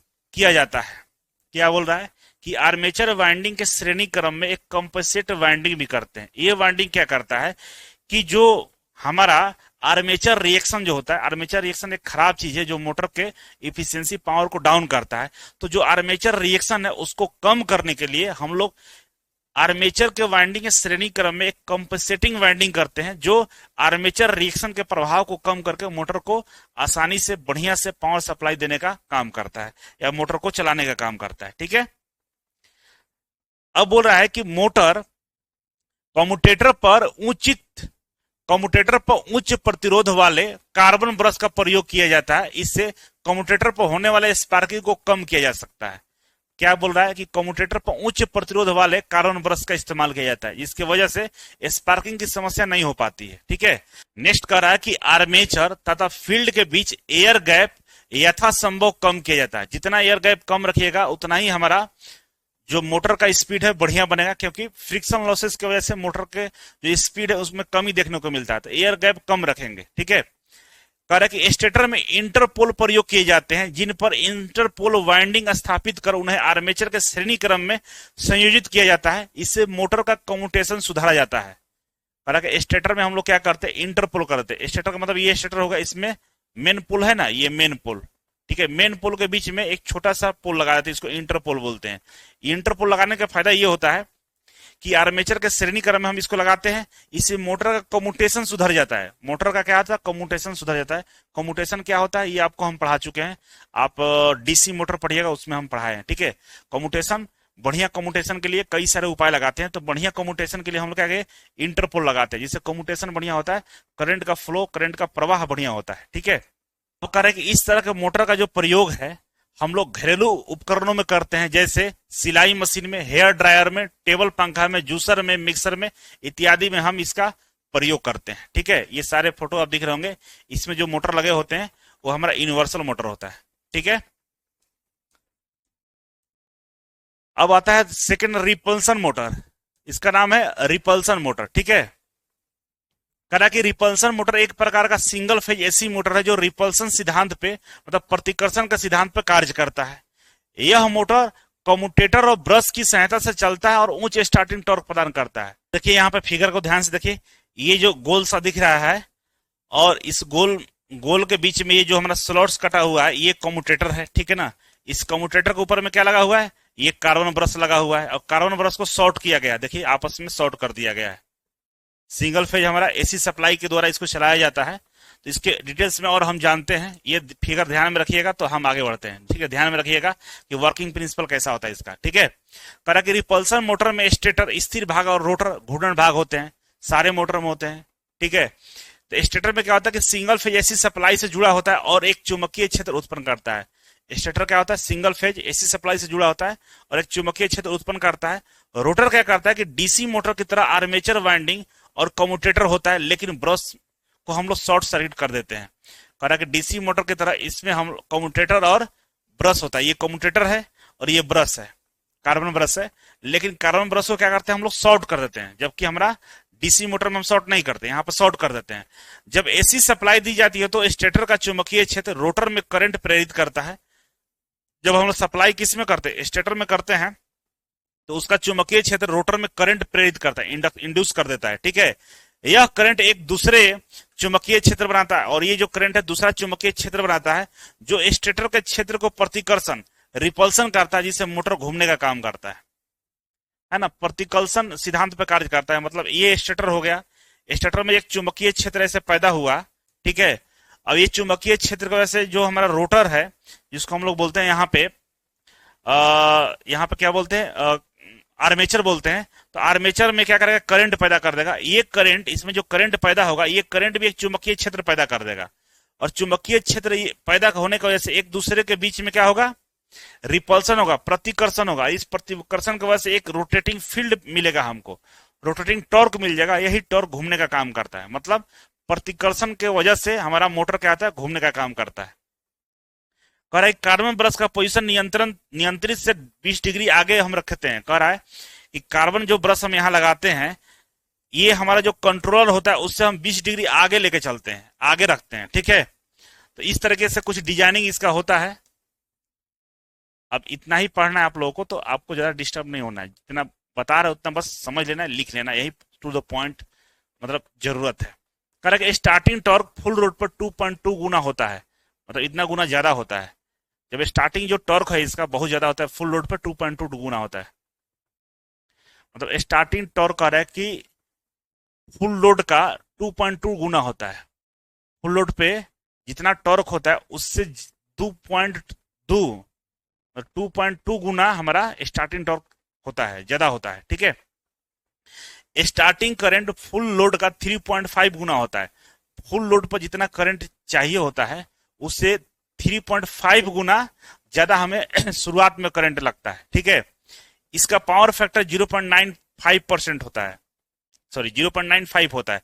इसका पावर फैक्टर कितना था? 0.95 होता है, मतलब अच्छा पावर फैक्टर है इसका, ठीक है। अब कह रहा है रिपल्सन मोटर का प्रकार। तो रिपल्सन मोटर दो प्रकार का होता है। एक साधारण रिपल्सन मोटर होता है, इसमें ब्रशों को फिक्स पोजीशन में रखा जाता है। साधारण वाले में ब्रश को एक पोजीशन फिक्स कर देते हैं, आगे पीछे नहीं करेंगे। अच्छा स्टार्टिंग टॉर्क ये देता है, ठीक है। लेकिन दूसरा जो रिपल्सन इंडक्शन मोटर होता है, दूसरा टाइप है, इसमें हम लोग ब्रश को फिक्स पोजीशन पर नहीं रखते हैं, ठीक है। और स्टार्टिंग में रिपल्सन सिद्धांत और रनिंग में इंडक्शन सिद्धांत पर कार्य करता है। क्या बोल रहा है कि स्टार्टिंग में जो रिपल्सन इंडक्शन मोटर है, जो दूसरा टाइप है, तो कह रहा है कि जब स्टार्ट होता है उस समय रिपल्सन के सिद्धांत पर स्टार्ट होता है, लेकिन जब चलता है तो इंडक्शन के सिद्धांत पर चलता है। लेकिन ये वाला हमेशा रिपल्सन के सिद्धांत पर चलता है। बेहतर गति नियंत्रण प्रदान, और इससे क्या होता है? बेहतर गति नियंत्रण हमें प्राप्त होती है, ठीक है। चलिए आगे बढ़े। तब यहां पर दिया है तीसरा टाइप है इसका। तीसरा टाइप क्या है? Repulsion start induction motor. कहा कि शुरुआत में रिपल्सन मोटर की तरह काम करता है, लेकिन एक निश्चित गति के बाद इंडक्शन मोटर की तरह चलता है। इसमें क्या है कि ये स्टार्ट होगा रिपल्सन की तरह और चलेगा भी रिपल्सन की तरह, लेकिन बाद में कुछ समय के बाद ये इंडक्शन मोटर की तरह बिहेव करता है। तो इसका तीन टाइप हो गया। आप देखिए यार, तीन टाइप कौन कौन सा है? साधारण repulsion motor, repulsion induction motor, और इसके बाद रिपल्सन स्टार्ट इंडक्शन मोटर, ठीक है। इसका एडवांटेज क्या है भाई? तो कह रहा है कि उच्च स्टार्टिंग टॉर्क मिलता है हमें, भारी मशीनों को शुरू करने के लिए काफी बढ़िया होता है, ठीक ना। गति नियंत्रण, ब्रशों को स्थिति बदलकर हम गति को नियंत्रित कर सकते हैं। सरल संरचना होता है इसका, डीसी मोटर की तरह कम्यूटेटर और ब्रश का उपयोग होता है यहाँ पे। तो ये इसका एडवांटेज है हमारा। अब इसका डिसएडवांटेज क्या है भाई? तो डिसएडवांटेज में बोल रहा है कि ब्रश और कम्यूटेटर का घिसाव होता रहता है, जिसकी वजह से रख रखाव की आवश्यकता होती है हमें, ठीक है। शोर और स्पार्किंग, डीसी मोटर की तरह यह शोर करता है। दक्षता कम होता है, इंडक्शन मोटर की तुलना में यह कम दक्षता होता है इसका, ठीक है। उपयोग कहां करते हैं? तो लिफ्ट और क्रेन में इसका उपयोग करते हैं, जहां पर उच्च स्टार्टिंग टॉर्क की जरूरत होती है वहां करते हैं। कंप्रेसर और पंप, भारी औद्योगिक मशीनों में इसका हम उपयोग करते हैं, ठीक है। चलिए यहां तक समझ गए आप लोग, तो आगे बढ़ते हैं। अब कह रहा है कि कुछ सिंगल फेज स्पेशल मोटर होते हैं। सिंगल फेज स्पेशल मोटर होता है, जैसे स्टेपर मोटर हो गया, हिस्टेरिसिस मोटर हो गया, और रिलैक्टेंस मोटर हो गया। ये तीन गो मोटर है जो स्पेशल टाइप का होता है और स्पेशल कामों के लिए उपयोग में लाया जाता है। स्पेशल चीजें क्यों होती है? क्योंकि कुछ स्पेशल कामों के लिए स्पेशल चीजें बनाई जाती है। तो इस मोटर के संदर्भ में यह बताया गया कि सिंगल फेज कुछ स्पेशल मोटर होते हैं, जिनका नाम है स्टेपर मोटर, हिस्टेरिसिस मोटर और रिलैक्टेंस मोटर, ठीक है। तो चलिए समझते हैं इसको। तो पहला है हमारा स्टेपर मोटर। पहला क्या है हमारा? Stepper motor. कह रहा है कि स्टेपर मोटर एक डिजिटल इलेक्ट्रिकल मोटर है। डिजिटल इलेक्ट्रिकल मोटर है जो इलेक्ट्रिकल पल्सेस के आधार पर सटीक कोणीय घूर्णन करता है। जो स्टेपर मोटर होता है तो ये घूमता नहीं है, ऐसे घूमता नहीं है, स्टेप पर घूमता है। ऐसे घूमेगा, रुक जाएगा, फिर घूमेगा, फिर रुकेगा। मतलब जितना आप पल्स दीजिएगा, जितना करंट फ्लो करिएगा, उतना ही घूमेगा। मान लीजिए ये पूरा घूमने के लिए हमको 1 एम्पियर चाहिए है। अगर हमने 0.5 एम्पियर करंट का सप्लाई दिया तो ये पूरा ना घूम के आधा ही घूमेगा, ऐसे ही घूम के रह जाएगा, इतना ही घूमेगा। और कम कर देगा, 0.25% ही करंट दीजिएगा तो ये थोड़ा सा ही ऐसे घूमेगा। तो जितना पल्स दीजिए उतना ही घूमता है। और ये डिजिटल इलेक्ट्रिकल मोटर है। डिजिटल इलेक्ट्रिकल मोटर है क्योंकि इसका उपयोग हम लोग कहाँ करते हैं? सीएनसी मशीन वगैरह में करते हैं, सर्किट में करते हैं, कि जितना काम पड़े उतना ही घूमना है। तो कह रहा कि यह मोटर कंप्यूटर के न्यूमेरिकल कंट्रोल, सीएनसी मशीन में हम लोग करते हैं इसका उपयोग। 3D प्रिंटर में करते हैं। सीएनसी मशीन प्रिंटर में क्या होता है कि इधर उधर प्रिंट करना होता है ना, जैसे एक इंसान का फोटो निकालना है तो कभी नाक, कभी मुंह, कभी कान बनाए, कभी यहाँ आएगा, कभी यहाँ जाएगा, कभी इधर जाएगा, है ना। तो उसके लिए जितना पल्स उसको मिलेगा उसी अकॉर्डिंग वो आगे पीछे होकर क्या करता है? प्रिंटिंग करने का काम करता है। रोबोटिक्स में, ऑटोमेशन सिस्टम में हम लोग इसका उपयोग करते हैं, ठीक है। अब ये कैसे चलता है? देखिए, अब ये वाला कॉइल है, बहुत सारा कॉइल है, तो ये एनर्जाइज हुआ तो ये थोड़ा सा घुमाएगा, ठीक है। फिर ये डी एनर्जाइज, ये नहीं घुमाएगा। तो जिसको घुमाना होता है उस पर हम लोग क्या करते हैं? एनर्जी को सप्लाई कर देते हैं। मतलब अगर हमको यहाँ रोटेशन चाहिए तो हम इसमें सप्लाई कर दिए, इधर रोटेशन चाहिए तो इसमें सप्लाई कर दिए, तो जितना घुमाना उतना वो घूमता रहेगा ऐसे ऐसे, ठीक है। तो हम लोग क्या करते हैं, इस मोटर के द्वारा सीएनसी मशीन, रोबोटिक्स, है ना, 3D प्रिंटर में इसका उपयोग करते हैं। कह रहा है कि स्टेपर मोटर का सप्लाई लॉजिकल गेट की मदद से ऑपरेट किया जाता है। लॉजिकल गेट मतलब जैसे एंड गेट हो गया, और गेट हो गया, है ना, ये जितने इलेक्ट्रॉनिक्स के गेट होते हैं, उसी गेट के माध्यम से इसका हम लोग क्या करते हैं, ऑपरेट करते हैं। यह बिना ब्रश का डीसी मोटर है। ये कह रहा है बिना ब्रश का डीसी मोटर होता है। ये कौन सा मोटर होता है, डीसी इलेक्ट्रिकल मोटर होता है जो बिना ब्रश का होता है, लेकिन सिंगल फेज ही होता है। स्टेपर मोटर सामान्यतः स्क्वायर वेव पल्स पर कार्य करता है। कह रहा है कि स्टेपर जो मोटर होता है ये सामान्यतः स्क्वायर वेव पे ये काम करता है। ठीक है, स्टेपर मोटर एक चक्र में 200 स्टेप लेता है। स्टेपर मोटर एक चक्र, जब एक चक्र पूरा घूमेगा तो 200 स्टेप लेगा। समझ लीजिए, ऐसे पूरा घूमना है तो 200 स्टेप लेके घूमेगा। ऐसे घूमा, फिर रुका, फिर घूमा, खूब घूमा, ऐसे ऐसे करके 200 स्टेप लेता है एक बार पूरा घूमने के लिए। देखिए कितना मतलब धीरे धीरे घूमता होगा। कि स्टेपर मोटर को एक्साइटेशन के लिए डीसी वोल्टेज दिया जाता है। डीसी वोल्टेज देके हम लोग क्या करते हैं, इसको चलाने का काम करते हैं, एक्सरसाइज करने का काम करते हैं हम लोग। ठीक है, पर स्टेपर मोटर डिजिटल सिग्नल के अनुसार काम करता है। जब एक इलेक्ट्रिकल पल्स दिया जाता है तो मोटर का रोटर एक निश्चित कोण जैसे 1.8 डिग्री, 7.5 डिग्री घूमता है, जिसे स्टेप कहते हैं। कह रहा है कि डिजिटल ये जो मोटर है ये डिजिटल सिग्नल के आधार पर काम करता है। जैसे हम इसमें इलेक्ट्रिकल पल्स देते हैं तो ये डिग्री में घूमता है। 1 डिग्री घुमा, 2 डिग्री घुमा, 1.5 डिग्री घुमा, कितना डिग्री घुमाना वो आप डिसाइड करेंगे। आप उसको स्टेप बाय स्टेप घुमाने का आप काम करते हैं। ठीक है, टोटल कितना डिग्री होता है, 360 डिग्री होता है। अब 360 डिग्री घूमेगा तो पूरा एक चक्कर घूम लेगा। तो आपको कैसे कैसे घुमाना है वो आप पर डिपेंड करता है। आप 1 डिग्री, 2 डिग्री, 3 डिग्री करके घुमा सकते हैं। जो इसके अंदर में वेव जाता है, बाकी में तो वेव इस तरह से जाता है ना, लेकिन इसका जो वेव होता है स्क्वायर वेव होता है। इस तरह से स्क्वायर वेव के रूप में हम इसको पल्स देते हैं। ठीक है, चलिए अब आता है इसका मेन कंपोनेंट्स। इसका मेन कंपोनेंट्स क्या है, तो भाई सारे मोटर की तरह इसमें भी स्टेटर है। इसमें कॉइल की वाइंडिंग होती है जो चुंबकीय क्षेत्र बनाती है। सारे मोटर में रोटर होता है, यहां भी रोटर है। यह अस्थायी चुंबक या लौह चुंबकीय फेरोमैग्नेट पदार्थ से बना होता है। इसका जो रोटर होता है अस्थायी चुंबकीय होता है। ड्राइवर सर्किट कंट्रोल से मिले सिग्नल को मोटर तक पहुंचाता है। इसमें ड्राइवर सर्किट होता है, क्या करता है, कंट्रोल से मिला सिग्नल को क्या करता है, मोटर तक पहुंचाने का काम करता है। देखिए ये रोबोटिक्स वाला है, सीएनसी में भी इसी तरह का कुछ आर्म्स होते हैं। ठीक है, ये रोबोटिक्स वाला काम कर रहा है, उठाकर इधर से उधर रख रहा है, मोटर के हिसाब से ही रख रहा है ना, तो ये सिग्नल के द्वारा ये अपना काम कर रहा है। ठीक है, और ये अंदर वाला पार्ट दिखाया, देखिए आप, देखिए ये घूम कर रुक जा रहा है ना, देखिए घूम कर रुक जा रहा है, घूम नहीं रहा है पूरा, रुक जा रहा है। तो जिधर घुमाना है उधर क्या कर रहे हैं हम लोग, क्या कर रहे हैं, पल्स दे रहे हैं। देखिए इधर पल्स दिए तो ये घूम गया, फिर इधर दिए तो इधर घूम गया। तो हम लोग पल्स के रूप में इसको क्या करते हैं, सिग्नल देके घुमाने का काम करते हैं। ठीक है, अब यहाँ भी देखिए इसी तरह से घूम रहा है, स्टेप बाय स्टेप घूम रहा है। ये इस तरह के drive mode full step drive है। ये जो आपको पल्स दिख रहा है, ये पल्स है कि कौन सा सर्किट, कौन सा, जैसे इस पूरे भाग को एबीसीडी में बांट दिया है, बांटा है ना।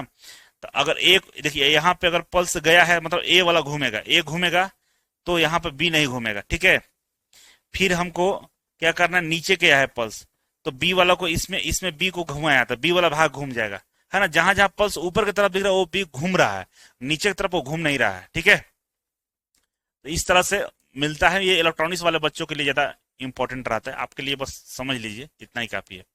कह रहा है कि टाइप्स ऑफ स्टेपर मोटर, कितने टाइप का होता है भाई, तो कह रहा है एक पहला परमानेंट मैग्नेट स्टेपर मोटर होता है। तो इसमें कहता है रोटर में अस्थायी चुंबक लगा होता है, सस्ता और सरल डिजाइन का होता है। उपयोग कहाँ करते हैं, छोटे रोबोट स्प्रिंटर में हम करते हैं, जिसका नाम है परमानेंट मैग्नेट स्टेपर मोटर।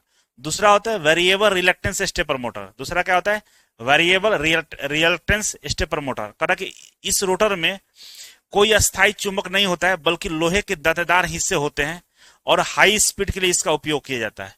कह रहा कि वेरिएबल रिलक्टेंस वाले में कोई अस्थायी चुंबक नहीं होता है, इसमें हम लोग लोहे के दांतेदार हिस्से वाला स्लॉट्स काटे रहते हैं और वाइंडिंग वाइंडिंग की रहती होगी, उसके सहायता से इसके रोटर घूमता है और ये हाई स्पीड पर घूमता है। ठीक है, अब आगे बढ़े। अब नेक्स्ट है हमारा तीसरा, हाइब्रिड स्टेपर मोटर। ठीक है, इसमें दोनों का कॉम्बिनेशन होता है, परमानेंट मैग्नेट का और वेरिएबल रिलक्टेंस का। ये दोनों को जोड़कर जो मोटर बनता है उसको हाइब्रिड सिंक्रोनस मोटर बोलते हैं। ठीक है, कह रहा है कि उच्च सटीकता और टॉर्क प्रदान करता है। ये क्या करता है, उच्च सटीकता और टॉर्क प्रदान करता है। Provide high accuracy and torque, बहुत हाई एक्यूरेसी में ये चलता है और बढ़िया टॉर्क देता है। उपयोग सीएनसी मशीन में, मेडिकल इक्विपमेंट से हम इसका प्रयोग करते हैं। मेडिकल वाला में बिल्कुल एक्यूरेसी सही चाहिए, है ना, मतलब हाई एक्यूरेसी चाहिए। अब मान लीजिए आपका ऑपरेशन ही कर रहा है, जो रोबोट्स भी ऑपरेशन करता है ना, चाहे बहुत सारे इंस्ट्रूमेंट्स होते हैं जहां पे मोटर का इस्तेमाल करते हैं हम लोग, तो वहां पे एकदम प्रिसीजन में, मतलब बहुत सूक्ष्म सटीकता के साथ काम करना होता है, तो वहां पे ये वाला मोटर का हम इस्तेमाल करते हैं। ठीक है, चलिए ये हो गया। नेक्स्ट है हमारा कि अस्थाई चुंबक में जो स्टेपर मोटर होता है उसका कोण जो निकलना होता है, मतलब कितना डिग्री कोण घूमा है, उसके लिए एक फॉर्मूला है। ठीक है ना, कह रहा है कि formula for phase angle of permanent magnet stepper motor, कह रहा है कि formula for phase angle of permanent magnet stepper motor. तो फेज एंगल अगर आपको निकालना है बीटा, तो बीटा इक्वल टू होता है P S minus P R upon P S into P R into 360 degree. अब देखिए यहाँ पे पी एस क्या है, स्टेटर ध्रुवों की संख्या, स्टेटर में पोल का संख्या क्या है, वो पी एस है, और पी आर रोटर में ध्रुवों की संख्या है। इन दोनों का इस तरह से फॉर्मूले का इस्तेमाल करके हम लोग बीटा निकाल सकते हैं कितना डिग्री घूमा है। ठीक है, मोटर का गति निकालना हो तो बीटा इंटू एफ करेंगे और 360 करेंगे तो मोटर का जो गति वो निकल के आ जाएगा। बीटा क्या है, मोटर का जो फेज एंगल है, और आपका एफ क्या है, मोटर का फ्रीक्वेंसी है। ठीक है, तो इस तरीके से हम लोग इस फॉर्मूले का इस्तेमाल करते हैं। आइए आगे बढ़ते हैं। तो आइए हम लोग न्यूमेरिकल को कुछ देखते हैं इस फॉर्मूले पे, जो अभी हमने देखा उस फॉर्मूले पे कुछ न्यूमेरिकल्स हैं, उसको देख लेते हैं। तो कह रहा है कि single stack 8 phase stator multi polar variable terminal stepper motor है। तो आप समझ लीजिए कि कह रहा है कि जो स्टेटर है उसमें पी एस इक्वल टू 8 दिया हुआ है। ठीक है, और कह रहा है कि टर्मिनल स्टेपर मोटर है 6 रोटर तीथ, जो रोटर का तीथ है, पी आर हमारा कितना है, 6 है। 1 phase at a time is simulated, find the step sign and step per revolution respectively. तो बीटा पूछ रहा है आपसे कि बीटा कितना होगा, एक बार में कितना घूमेगा। तभी हम लोगों ने फॉर्मूला को देखा, बीटा इक्वल टू क्या होता है, P S minus P R upon P S into P R into 360 degree, यही होता है ना। तो यही इस वाला फॉर्मूला पर हम रख देते हैं, तो आपका कितना आ जाएगा, 15 डिग्री आ जाएगा। तो बीटा का वैल्यू कितना हो गया हमारा, 15 डिग्री हो गया। और ये यहाँ पे एनिमेशन नहीं लगा, इस वजह से ये सोल्यूशन आ गया है। ठीक है ना, तो कोई बात नहीं, आप प्रैक्टिस के लिए बनाया गया है, डीएमआरसी में पूछा है, तो इस तरह के प्रश्न पूछेगा तो आपको बता देना होगा। ठीक है, दूसरा यहाँ पे क्वेश्चन है, दूसरा क्वेश्चन क्या है कि 12 स्टेटर तीथ और 3 रोटर तीथ वाली 4 पोल स्टेपर मोटर का स्टेप एंगल क्या होगा। अब यहाँ पे भी सेम वही फॉर्मूला लगाना है। पी कितना दिया, पी स्टेटर का 12 दिया हुआ है और पी रोटर का 3 दिया हुआ है, और 4 पोल स्टेपर मोटर का स्टेप एंगल बताइए, 4 पोल स्टेपर मोटर का। तो इसको आप सेम वही फॉर्मूला लगाकर बना सकते हैं, कोई टेंशन वाला विषय नहीं है। सेम वही फॉर्मूला लगा दीजिए आप और बना दीजिए, है ना। देखिए वही लगाया हुआ है, स्टेपर एंगल बीटा निकला है ना, कैसे निकला है, P S minus P R upon P S into P R into 360 करके बना दीजिए, बन जाएगा तो 90 डिग्री आ जाएगा। तो स्टेप एंगल कितना होगा, 90 डिग्री। ठीक है, चलिए ये भी हो गया। नेक्स्ट क्वेश्चन देखिए, यहाँ भी सोल्यूशन दे दिया गया, तो उस पर नहीं ध्यान देना, हम आपको बताते हैं, समझाते हैं क्या है। ठीक है, कह रहा है कि जो चरण कोण है, चरण कोण का मतलब स्टेप एंगल है, स्टेप एंगल को बीटा से हम सूचित करते हैं। ये कितना है भाई हमारा, तो 2.5 डिग्री है। ठीक है, 2.5 डिग्री है। और कह रहा है कि 25 चक्र लगाने के लिए आवश्यक चरण बताइए। 25 चक्र लगाने के लिए कितना ये स्टेप लेगा, है ना, जिसको हम लोग स्टेप कोण बोलते हैं, वो हमारा 2.5 है। ठीक है ना, स्टेप कोण मतलब एक बार ऐसे घुमा, एक बार ऐसे घुमा तो कितना घुमा, 2.5 घुमा। तो अगर इसको अगर हम बात करें कि 360 डिग्री घूमना हो, तब तो पूरा एक चक्र घूमेगा। एक पूरा चक्र घूमने के लिए 360 डिग्री इसको स्टेप लेना होगा। एक बार में 2.5 पे घूम रहा है, एक बार में 2.5 डिग्री घुमा, तो 360 डिग्री घूमने के लिए क्या करना, कितना कितना चरण एंगल होगा, तो कितना चरण घूमना होगा इसको। एक चरण में एक चरण एंगल घूम रहा है तो 2.5 डिग्री ले रहा है। ठीक है, तो कितना बार घूमेगा कि 360 डिग्री घूम जाएगा। तो हम क्या करेंगे, 360 डिग्री बटा 2.5 डिग्री भाग कर देंगे, तो भाग कर देंगे तो हमारा 144 स्टेप आएगा। 144 स्टेप ऐसे ऐसे करके लेगा तो ये पूरा 360 डिग्री घूम जाएगा। 144 स्टेप आया हमारे पास, ठीक है। 144 स्टेप में ये पूरा घूम जाएगा, कितना, एक रोटेशन पूरा ले लेगा, ठीक है। तो कह रहा है कि 25 चक्कर लगाना है इस तरह से। ये तो पहला एक बार घूमा, इसी तरह से 25 बार ऐसे ऐसे घूमना है इसको। कितना, 25 बार घूमना है। तो कितना स्टेप लेगा, तो एक एक 360 डिग्री एक बार घूमने के लिए इसको 144 स्टेप लेना पड़ता है। तो 25 चक्कर, ऐसा ऐसा 25 चक्कर लगाने के लिए कितना घूमना पड़ेगा, तो 25 इंटू कितना कर देंगे, 144 कर देंगे। तो हमारा आ जाएगा कितना, 3600। 3600 चक्कर मतलब स्टेप, 3600 स्टेप होगा। 3600 स्टेप अगर ये लेगा, ऐसे ऐसे घूमेगा 3600 स्टेप, तो 25 रिवोल्यूशन घूमेगा, ठीक है। तो ये था सिंपल आंसर हमारा बी वाला होगा। क्या होगा, बी 3600, सही है। तो चलिए, तो यहाँ बनाया हुआ है, आप देख लीजिएगा, वही सेम चीज है। यहाँ भी दो तरह के सोल्यूशन यहाँ दिया गया है, दोनों को देख लीजिएगा, ठीक है। अब ये भी यहाँ पे सोल्यूशन दे दिया गया है, कोई बात नहीं, सोल्यूशन दिया गया है तो टेंशन वाला विषय नहीं है। करा कि एक हाइब्रिड स्टेपर मोटर में क्रमशः 40 और 50 के स्टेटर और रोटर के दांत है, तो चरण कोण क्या होगा। सिंपल सा दे दिया है भाई, 40 क्या है और 50। 40 है हमारा, पीएस कितना है 40, और पीआर दिया है हमारा कितना 50, ठीक है। तो चरण कोण बताइए, तो बीटा बताइए, तो बीटा का फॉर्मूला लगा दीजिए। बीटा क्या होता है हमारा, पीएस माइनस पीआर अपन में पीएस इंटू पीआर इंटू 360 यहाँ कर दीजिए, ठीक है, 360 डिग्री। वहीं ये वाला किया हुआ है, करिएगा तो 1.8 डिग्री आ जाएगा आंसर, ठीक है। तो इजी है, कोई भारी वाला विषय नहीं है, अब बना लीजिएगा, आप लोग बनाया हुआ है, नोट्स में देख लीजिएगा, ठीक है। क्वेश्चन है हमारा कि कह रहा है कि एक single stack 8 phase stator multi phase motor है 6 रोटेटिंग टीथ। अब देखिए यहाँ पर दिया है पीएस जो दिया हुआ 8 है, ये स्टेटर का जो टीथ है, और पीआर दिया हुआ हमारा 6, ठीक है। और कह रहा है कि इसका जो फ्रीक्वेंसी है एफ इजिकल टू 120 हर्ट्ज है, ठीक है। तो कह रहा है कि स्पीड बताइए, मोटर का स्पीड क्या होगा। तो स्पीड जो होता है हमारा N is equal to revolution per minute beta into F होता है अपन 360 डिग्री, यही होता है ना। अब यहां ध्यान से देखेंगे आप, तो एफ तो दिया हुआ है, ठीक है, बीटा नहीं दिया हुआ है। तो बीटा निकलता कैसे है, चरण एंगल कैसे निकलता है, PS into, sorry PS into नहीं होता है, पीएस माइनस पीआर अपन पीएस इंटू पीआर इंटू 360, यही होता है ना। तो यहां हम रख लेंगे पीएस कितना है हमारा 8 है, और ये पीआर कितना 6 है, और 8 छक 48 ये हो जाएगा, और इधर इंटू 360 हो जाएगा, ठीक है। इसको करेंगे तो हमारा कितना आएगा 15 डिग्री आएगा, ठीक है। इसको कटा दीजिएगा, सोल्व करिएगा तो 15 डिग्री आएगा, मतलब बीटा का जो वैल्यू आया वो 15 डिग्री आ गया। अब इस वाले फॉर्मूले में रख देंगे, एन इजिकल टू पता चल जाएगा आपको। तो ये बीटा कितना है भाई 15 आया है, एफ कितना है 120 है, और बटा 360 है, ठीक है, 360 है। 0 से 0 कट गया, 12 3 36 3 3 5 15 5, मतलब एन जो है हमारा 5 आ गया। तो 5 आरपीएस रिवोल्यूशन पर सेकंड है हमारा। आंसर कितना है बी 5 हो जाएगा, ठीक है। और ये बनाया हुआ है, आप बना लीजिएगा, कोई दिक्कत वाला विषय नहीं है। एनिमेशन नहीं लगा था इसलिए आंसर डायरेक्टली आ गया था। तो इस तरीके से ये लेक्चर यहाँ हम कंप्लीट करते हैं, पहला लेक्चर। इसका एक और लेक्चर होगा जिसको आप देख लीजिएगा, तो ये पूरा सिंगल फेज इंडक्शन मोटर आपका समाप्त हो जाएगा, ठीक है ना।